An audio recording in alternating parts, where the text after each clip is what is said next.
폭력과 탄압으로 정권의 안위를 지킬 수 없다. 윤석열은 퇴진하라! 윤석열 정권의 민주주의 퇴행을 절감하는 순간입니다. 윤석열 정권에 대한 사법적 판단과는 별개로 국민들의 도덕적, 정치적 판단은 끝났습니다. 공권력을 동원한 탄압과는 별개로 윤석열 정권 퇴진 광장의 함성은 작아지지도 사라지지도 않을 것입니다. 11월 9일 경찰은 유일하게 완전 무장을 한 채로 나타났습니다. 그리고 유례없는 충돌과 수많은 사람의 부상이 이어졌습니다. 이 한 장면이 보여준 것이 윤석열 정권이 노동자 시민을 대하는 태도라고 생각합니다. 유례없는 경찰의 탄압, 그리고 이어진 일련의 과정을 보았을 때 이것은 명백히 기획되고 국민의 입을 틀어막겠다는 시도로 보입니다. 응급실에서 치료받던 노동자를 연행해가는 반인륜적 행태를 보였습니다. 11월 9일 이후 7명의 지도부에 대해서 내사를 진행하겠다고 하면서 이례적으로 변호인을 통한 소환 일정 조정조차도 응하지 않았습니다. 7명의 지도부를 소환했다고 언론 플레이하면서 내사하고 있다고 국민의 눈을 흐리면서 추가로 20명이 넘는 조합원들에 대한 소환을 통보하고 있습니다. 경찰청장이 국회에서 사과를 했음에도 불구하고 경찰의 폭주는 멈추지 않고 있습니다. 그 이유는 명백히 정권의 안위를 지키기 위함이라 생각합니다. 정권의 지지 기반이 허약해지고 국민적 분노가 높아질 때마다 공권력은 날뛰기 시작했습니다. 박근혜 정권의 퇴진이 임박했을 때 물대포를 동원한 공권력은 백남기 농민을 죽였습니다. 숱한 경찰의 과도한 공권력 행사가 국민들을 다치게 했고 민주주의의 발전을 가로막아 왔습니다. 못된 행태가 또다시 반복되고 있습니다. 특진의 눈이 어두워 건설 노동자들을 토끼몰이 하듯 잡아 족쳤던 경찰입니다. 수많은 집회 신고의 자유를 허가제로 둔갑시켜서 제한하고 불허했던 경찰입니다.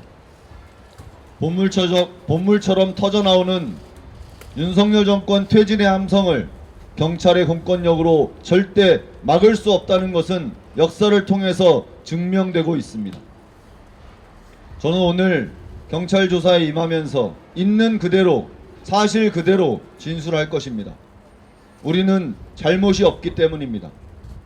우리는 집회를 하기 위해서 신고를 했고 법에 보장된 권리대로 집회를 진행했을 뿐입니다. 행진을 가로막았던 것도 경찰이고 집회를 진행하는 중에 대여를 침탈해서 폭력과 다툼을 유발했던 것도 경찰입니다. 조금 전 변호사님이 이야기한 대로 가해자가 오히려 피해자를 조사하고 사법 처리하겠다는 불합리한 현실을 윤석열 정권 하에서 우리는 너무도 자주 마주하고 있습니다. 경찰에게 그리고 윤석열 정권에게 경고합니다. 민주주의는 한국 사회 광장투쟁을 통해서 형성되고 발전해 왔습니다. 공권력이 그것을 가로막을수록 광장은 더욱 크게 더욱 강하게 분출되어 왔던 것이 우리의 역사입니다. 대통령 스스로가 헌법 정신에 담겠다고 했던 5.18도 대통령 스스로가 선출되었던 대통령 직선제도 광장의 힘으로 민중들의 분출로 만들어진 결과였습니다. 그것을 부정하는 권력은 누구도 살아남지 못했습니다. 엄중한 국민들의 경고를 준엄한 민중의 분노를 똑똑히 인식하기 바랍니다. 윤석열 정권은 더 이상 지속 가능하지 않다는 것이 확인되었습니다. 우리는 윤석열 정권을 몰아낸 자리에 노동자들의 노동 기본권이 충분히 보장되는 사회를 만들고자 합니다. 저출생 고령화로, 기후위기로, AI와 플랫폼 도입으로 다변화하는 사회에서 노인들은 빈곤으로, 청년들은 실업으로 신음하는 사회를 바꾸고자 합니다. 의료와 돌봄, 공공성을 강화해서 우리 사회를 조금 더 나은 곳으로 만들어 가고자 합니다. 이것을 가로막는 공권력과 윤석열 정권을 향해 끊임없이 우리는 저항하고 싸워 나갈 것입니다. 윤석열 정권의 말로는 비참할 것이라 경고합니다. 스스로 물러나는 것 외에 다른 선택지는 없습니다. 윤석열 정권의 퇴진을 요구하는 광장의 힘은 더욱 커지고 더욱 거세질 것입니다.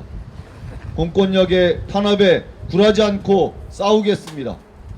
어떠한 탄압과 어떠한 처벌도 두려워하지 않고 꿋꿋하게 나아가겠습니다. 그것이 우리 모두를 위한 정의이고 우리 모두를 위한 선이기 때문입니다. 당당하게 조사받고 다시 한번 윤석열 정권 퇴진 투쟁의 광장에서 뵐 수 있도록 하겠습니다. 투쟁!